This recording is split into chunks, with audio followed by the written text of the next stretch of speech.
Lorsque, dans notre paracha de Toldot, Esav réalise que son frère Yaakov a réussi à se faire bénir à sa place par leur père Yitzhak, il s'adresse à ce dernier en lui disant « Mon père, est-ce que tu ne possèdes qu'une seule bénédiction?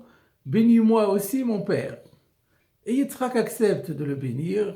Il lui promet de grâces contrées, la rosée du ciel, des exploits et des victoires militaires. Et il rajoute « Vetachicha ta'avod » et tu serviras ton frère. Et là, on ne comprend pas en quoi le fait de servir son frère serait une bénédiction. N'est-ce pas plutôt le contraire? Et on comprend habituellement que, en fait, cette phrase est une sorte de parenthèse, une réserve que Yitzhak adresse à son fils en lui disant « J'ai accepté de te bénir, mais je ne peux pas revenir en arrière, je ne veux pas annuler la bénédiction que j'ai faite à ton frère Yaakov, et Vegvir la Chechat, sois le maître de tes frères. Donc, sur ce point-là, je ne peux pas te donner satisfaction et tu devras servir ton frère. » Mais le Sfat Emet, le grand maître de la pensée chassidique de la dynastie de Gour, propose ici une explication totalement inattendue. Il rapporte le Midrash sur le début de la paracha, lorsque Rivka, encore enceinte, et qui se rend compte que elle a dans son ventre des fœtus qui sont en train de gigoter de manière anormale et qu'elle vient consulter Akadosh Baruch Hu. Akadosh Baruch Hu lui explique et il lui dit entre autres, donc il y aura deux peuples en vérité qui coexistent pour l'instant dans son ventre.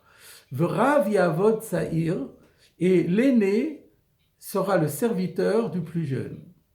Et sur ce verset, le Midrash Rabbah dit Zacha Yavod. S'il le mérite, il servira. Et sinon, ce sera le contraire. Et là, on ne comprend pas non plus. Et la plupart des commentateurs expliquent s'il le mérite, c'est-à-dire si Yaakov en a le mérite, alors Esav le servira. Et sinon, le contraire. Mais le Sfat Emet récuse cette explication. Tout d'abord parce qu'elle ne correspond pas au sens de la phrase, à la syntaxe de la phrase. Cette phrase comporte deux pronoms personnels qui doivent désigner la même personne. S'il le mérite, il servira. Là, on explique si Yaakov mérite, Esav servira. D'autant que là, le commentaire se fait sur le verset qui dit Rav Yavod Saïr, l'aîné servira.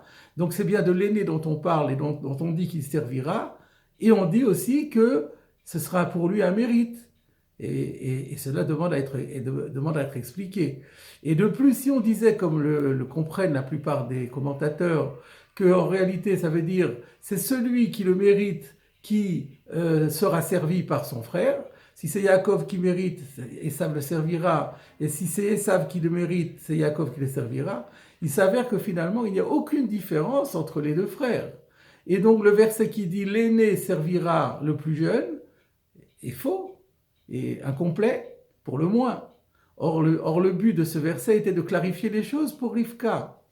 Ce qui prouve donc, nous dit le Sfat Emet, donc qui va donner une explication totalement conforme à la littéralité du texte, mais qui est ô combien surprenante par son contenu.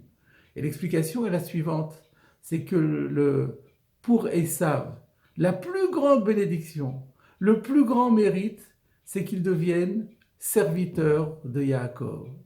Ce serait pour lui un bonheur, ce serait pour lui le plus grand bénéfice, ce serait pour lui une immense réparation. Et à partir de ce moment-là, la phrase se comprend, Zacha Yavod, si Esav en a le mérite, il servira. S'il refuse de servir, eh bien, il sera déméritant. À partir de là, le verset que nous avons cité en introduction, lorsque Yitzhak dit à Esav et tu serviras ton frère, c'est bien la bénédiction qu'il lui adresse, c'est peut-être le point culminant de la bénédiction. Mais le Zohar toutefois fait remarquer que dans l'histoire, cette promesse, cette annonce ne s'est jamais réalisé. Et qu'à tout moment de l'histoire, comme nous le savons, Esav et tous les peuples qui représentent Esav ont toujours refusé de se mettre au service de Yaakov, et au contraire, ils l'ont asservi avec souvent une très grande cruauté. Et donc, ceci prouve simplement que Esav n'avait pas compris quel était son vrai intérêt, son véritable intérêt, combien c'eût été pour lui utile de se mettre au service de Yaakov. Et pourtant, il avait devant les yeux des exemples célèbres.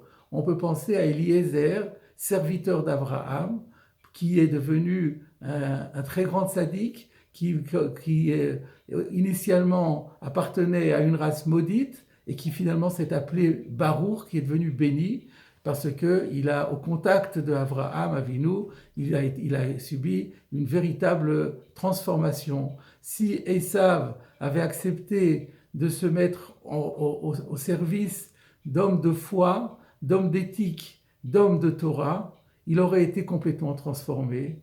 Et c'est toute l'histoire d'Israël, mais aussi l'histoire de l'humanité, qui aurait été transformée.